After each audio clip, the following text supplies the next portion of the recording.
This video is sponsored by Squarespace, the one-stop shop website builder for artists and creators alike to showcase their work without any of the hassle. Stick around to the end of the video and I'll tell you more, but until then...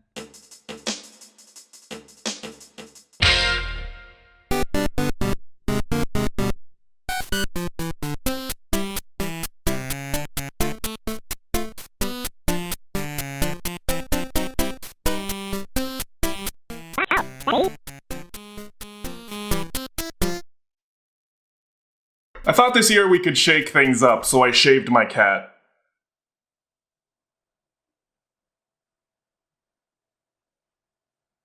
As a kid growing up with Wario, he was always sort of just there, you know? Not the main character by any stretch. Hell, he kind of is like the 5th most recognized character, you know? Yeah, playing Mario Kart and be like, wait, hold on, where is he? But Kid Me didn't care. I loved his 1,000-yard stare. I loved his exposed teeth. His enamel must be destroyed. Do you have like a sound that just triggers a flood of memories? Because for me, it's Mario Kart 64, and it's this specific menu sound. This sound alone takes me right back to that dentist office where I had to get a filling, where I was selecting Wario to race and...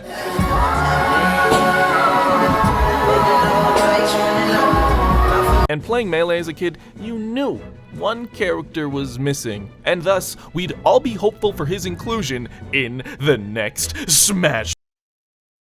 I don't know Wario thrift shopped. What is he wearing? A biker outfit? Denim? This isn't Sons of Wanarchy. It's Wario. It was from this point that I discovered and realized the inconsistent history of Wario's games and character in the universe of the Nintendo. An identity, rigmarole, an identity, what's-a-me-who's-it? So to help us organize Wario's history, I've made a timeline, organizing all of Wario's appearances and the different archetypes they fit in. I call it the Wario Archetype Fluctuation Timeline, but you can call it the WAP for sure. Oh, we're doing this again, huh? You think you're a comedian? You think people are laughing at this? You think this is so funny? Wow, it's a fart joke. You're so clever. With this, we're able to identify Wario's many different appearances in the years he's come alive, as well as become dead. So, yeah, I guess... How do you segue? 1992. Super Mario Land 2 is released. Everyone knew this was a big game. In fact, it was so big, they got the developers of Metroid 2 in a room and said, that's how Nintendo games are made. Anyways, they used to make the Samus on the old DS. And I swear this game is just one big ink blot test. Who played this to completion in the 90s and said, oh, I've beat Metroid 2? Grandma, again, take your oxys and get back to the home. So these guys never actually made a Mario game. They have no idea how this shit even works. They tried and tried and they're like, this doesn't seem like it's Mario. I've just made Samus again. Kiyotake, lead developer of Metroid 2, wanted to give Mario a more self-fulfilling story this time. You know, it was always in the service of others. What about him? So the manual says a creep named Wario took over Mario's castle while Mario saving Daisy in Mario Land 1. And this, what is this? Oh, Daisy! Daisy! Oh, why are you degrading yourself? So you go to space, fuck with some ants until you finally make it... I don't know, he's kinda cute, but in an ugly pug sort of way, like, don't touch me. You know, I usually pull from life to write these videos, and that's what was said to me on a date. He looks like the problematic kid that sits at the back of the class, always causing a disruption. But I mean, come on, is it his fault his parents don't love him? When making a villain, they wanted something that was a counterpart to Mario, a bad Mario. In fact, they cite taking reference to Popeye and Bluto, so they wanted something with that dynamic. So we look at the Japanese word for bad, Warui, then we knead it, squeeze it, tuck it in and kiss it goodnight. And boom, a Wario is born. I think mine's overcooked. I mean, as a kid, I didn't know Japanese, I just saw Wario's Battle Canyon.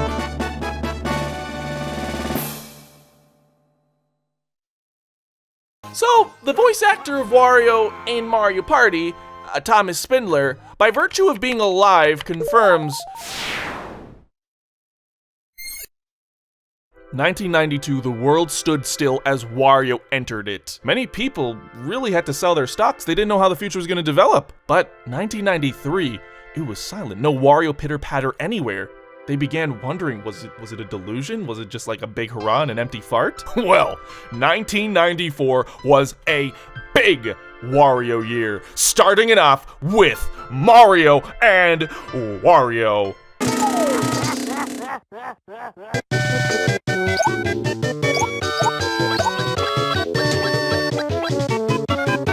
This is the first time seeing gameplay. I don't know why I thought it was gonna be like Sonic Adventure 2. But that's not all, because we got Wario's Woods. Oh yeah, I would. Okay, for a game called Wario's Woods, I'm seeing a noticeable lack of Wario. Ah! It's Wario! Ah! And that's not all. We got Wario Blast! A reskinned Bomberman game that they thought would sell better in America if it had Wario in it. Oh, it did! And after all of this, they tied the bow with Wario's first official game in his series. Wario Land Super Mario Land 3. Well, that colon contains more than Wario's bowels. I know, that was a really difficult one, thank you very much. Like, why does this just look like a ratio? Like, what the fuck? Who titles games like this? Shadow the Hedgehog, Sonic Adventure 3, Better Call Saul, Breaking Bad 2, Shin Megami Tensei oh wait, that actually happened. Forks, Chopsticks 2. Wait, Chopsticks 4? Chopsticks Fork! Anyways, here we get to see more of what Wario was looking like in the early 90s. I mean, I wasn't even a fetus yet. This Wario Blast has him walking into his parents' bedroom like, "Ma, I threw up." But all these kind of just look like an off-model Simpsons character. Wario Land sort of developed its main gimmick over the course of the series. It started off sort of just like a Mario game, but as it developed, Wario eventually gained the power of immortality. I knew that billboard meant something. So, in true Wario fashion, you need to collect gold to open doors. You also have transformations, but like, more than just a new outfit, they actually gave you a whole cavalcade of abilities. And these changed how you navigated the levels, so it's pretty cool. Anyways, now that I've bored you to tears, this would be the Wario Land series. Like in Mario Kart, he's the 5th character you think of. Here's what he looked like at the start and through the end of his series, and out of all the Mario characters, he's actually been extremely consistent. I mean, it's good. Like, for once I can say, hey, Nintendo stayed true to a character forever. What's funny is, Wario for a good bit in the Wario Land series, he didn't even wear his iconic yellow cap. Respectfully, that's cap, Chief! No, it's not. It's actually a safari hat. The main thing with this game is Wario's hat would change based off his power-up. And so, even in the art, he wouldn't always be in his classic Wario form. Later, they just sort of made him look like Wario, though. And we'd see the final evolution of this formula in Wario Land 4. Probably the best representation of this character ever, I'm gonna be honest. His personality is bursting and spilling out like the bags they packed your Uber Eats soup in. Oh, I actually caught him on my Ring doorbell. Enjoy your soup! These sprites depict such a burly physique coupled with the grotesque ogre qualities that make him so lovable. It looks like he flosses with copper. He looks like his morning coffee is half and half with sewage water. Bro's built like a Toyota Camry. And god, the movement system in this game is great. I wish somebody would make a game like that today. And of course, we also have the console side of things. Whoa, whoa, whoa! Holy shit, that was scary. I mean, I guess Wario has animated expressions, but this still looks like a THQ game.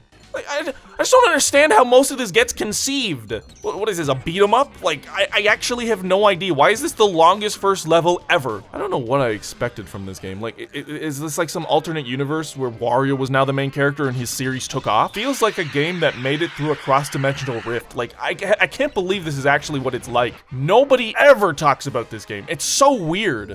Oh, and I didn't mention this, but garlic. That's been like a staple part of Wario's character since Wario Land 1, and we even see it in spin-offs today. The 2000s were a weird transitional period for the character. Nintendo, how did you have 3 separate identities of this character competing at the same time for our attention? It's cruel, it's unusual, but now we enter Wario's 2nd biggest series, and the one that would last the normalest amount of time, which would be all time, but not really, because when you Nintendo has a tried and true formula. New gameplay idea, recognizable character, and duct tape. 1, 2, 3. An amazing idea! That's Game of the Year, baby! Seriously, Luigi, Link, Toad. Alright guys, we need to make a geometric puzzle game. Of course, who else would it be? Yoshi's Cookie must have the highest ratio of most hyped title and least impressive gameplay. But like, Mario does this, Kirby does this, Wario did this. How Odama didn't become a Yoshi pinball game, I'll never know. Anyways, Wario's next and arguably largest chapter began in 2003.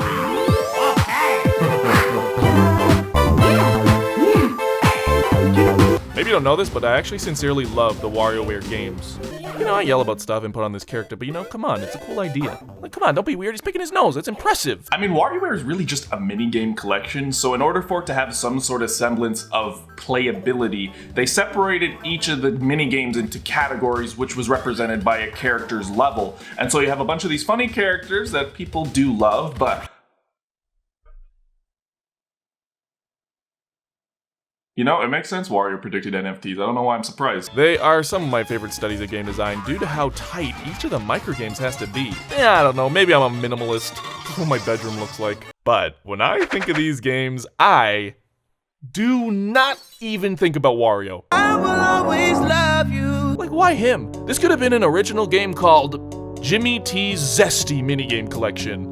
And then he would have been in Smash. Like, does Wario come with so much brand recognizability that you're like, yeah, this guy has to be, it's gotta be him. Of course, why not? But why did they pick Wario? Well, the 6-man developer team of Warioware Inc. has this to say. Yeah, we got the idea of Wario because we couldn't think of anyone else. He was literally the last choice. Even if this is like mistranslated, the sentiment's the same. Yeah, we couldn't think of anyone more stupid. This guy was such a big idiot, he was perfect for this side series of dumbass games. We couldn't think of anyone better. You're the worst. Congrats! I mean, I could brainstorm like for a second. A Donkey Kong game with all the different Kongs having these different minigame collection. You know, the Kongs are now in Silicon Valley. Hey, I even have the logo.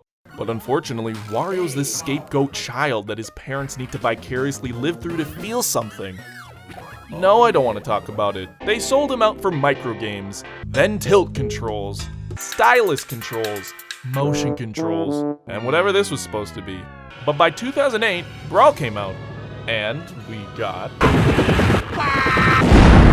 You know, if you were most of the population, and you saw Wario in Smash, you would know him from Mario Party, Mario Kart. What would you even think when his primary stage is this squiggly pig-looking thing that transports you to different dimensions? Yeah, it's named WarioWare, but where's Wario? Can you just imagine, like, you were playing Melee in 2001, you're like, Wario'd be great for this, and then, like, right after, a series that never existed comes into existence, Wario's completely different, and guess who gets added? Guess who gets added? Guess which one? I still believe this didn't need to happen and shouldn't have. Let go of a prayer. And this is where the real Wario Rift rears its ugly rear. It's when he farted a lot. To me though, this is Wario. The cast of friends, he's Joey! Maybe he couldn't have his own main series, sure, but without him around, it's just empty. My childhood was defined by not going outside, heading to Blockbuster, and renting whatever Mario spin-off game I could find. It was like all of my friends were playing a new sport every weekend. And then there was this weird kid that overheard the time and place at lunch and then was the first person to show up. You know what I'm talking about. You know who doesn't get enough credit? Camelot. They were the company behind Mario Golf and the tennis games. I think Camelot did a lot to bring up the Wario stock in the early 2000s. Like, why did they decide that Wario was gonna be the main character in all these intro cutscenes? Look at this, Wario and Waluigi, they announced the Camelot logo! They're literally the first character you see, they're the protagonists! It all started with Mario Tennis on the N64, which coincided with the birth... Oh. Wario went from that weird guy that followed the Mario series around to a mainstay. Now we had good guys, bad guys, but then Wario and Waluigi. They were like this weird organized crime underworld that the Mario series now had. Literally, the Sons of Wanarchy! And of course, we can't overlook the best gaming title of all time. This is a standout game because it's one of the few games where the entire Mario series can form complex sentence structures. You look ridiculous. They haven't made games like this ever since. The Last of Us has failed to reach this sort of dramatic tension. I still can't believe that we lived to see this. You're unbelievable. It's like René Descartes said, I think, therefore I wa. The intro cutscene highlights Wario and Waluigi in this plot to best Mario, but result in pissing off Bowser. Mario Power Tennis, it's a favorite. I mean, look at this goddamn intro cutscene. It's 5 minutes! It's an entire arc with a 3-act structure of Wario and Waluigi losing, then training their bodies, their minds to become the best. Only for them to commit domestic terrorism at the end. What was the point of doing all of that? And these cartoony openings continued for all the other Mario Sports titles. They were also good, but none really matched the Camelot games. Wario's as dense as the moon. Wario's depiction as the evil Mario, it's unmatched in these games. In terms of models, I gotta say, the N64 one is so much of what I think of when I think of Wario. But now he's just deezed. I really missed the clown he was on the N64. He looked like a brick. And his brain probably was one. On the GameCube, every render of him looks like a 1,000-yard stare, and his mouth is always open. Dude, like, close up. Bro is like behind you in the deli line, and you can just hear his panting. Please, sir, sit down. One of my favorite parts of looking at characters is looking at their old renders and finding some just rare pieces of art that you never get to see. Actually... Like this. I didn't think you could improve Majora's Mask, but they did. Also, there was this Japanese-only Mahjong game on the DS. Not very important, but you faced Mario characters, and they'd have these uncanny animations. I guess what I'm trying to say is...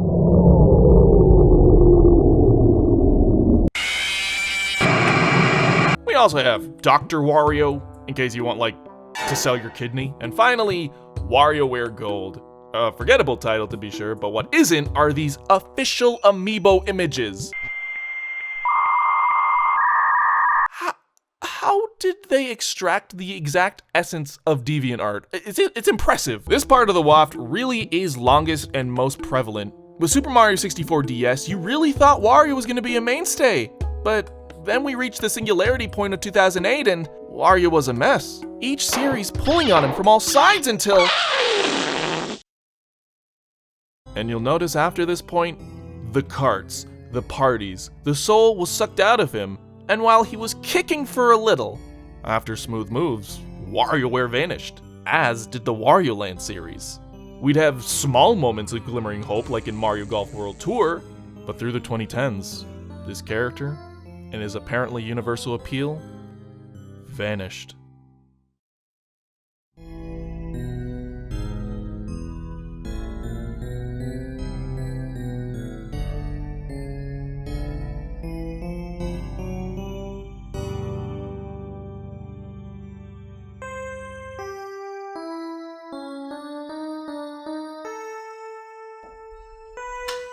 After so long, the drought is over.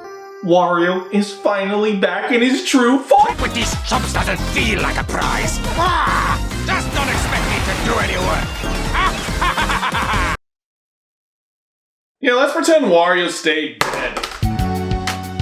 Hey guys, it's Alax. Over the years, I've worked with a lot of editors and artists, and the one thing that's most important for me when deciding to work with them is how easily they can showcase their style and the strengths they have in their work. How easily can you give me that elevator pitch? But nowadays, it's not very easy for artists, and I know that. There's algorithms burying you, and as well as AI covering you up. Which is why I will always advocate that you should invest in yourself, build a website to showcase your portfolio, your style, and your work. Which is why I'm very happy to be working with Squarespace. Whether you're trying to sell your handcrafted merch through a website or find a commissioner for your art, Squarespace takes all of the hassle out of building a website so you can focus on the thing you do best. So I make music right now, but I wanted a website to showcase all of my music for a potential client. With their Fluid engine, you just start selecting the vibe you're going for, find a template that works, and edit it from there. With the drag and drop technology, you can change, tinker, and polish to your heart's content until it completely fits the brand you're going for. And you can easily switch between desktop and mobile view, so any potential client can see what you're all about from any device. Squarespace does it all so you can focus more on what you're good at. If you want to give it a look, head to Squarespace right now for a free trial. And when you're ready to make a site of your own, go to squarespace.com/RelaxAlax to save 10% off your first purchase of a website or a domain. Thank you Squarespace for sponsoring, and thank you all for watching. Working with sponsors, it does help me make these videos however I want, so I'm going to be working with Squarespace a lot, and they allow me to do so in a way that doesn't compromise the video, which I'm really happy about. That's going to be it for me. Thank you to all of you for watching. Members, you supported me. It's a dream. If you want to support the channel, join our Discord, become a member right now. But as of now, that's going to be it. Thank you for watching, and I will see you on the flip side.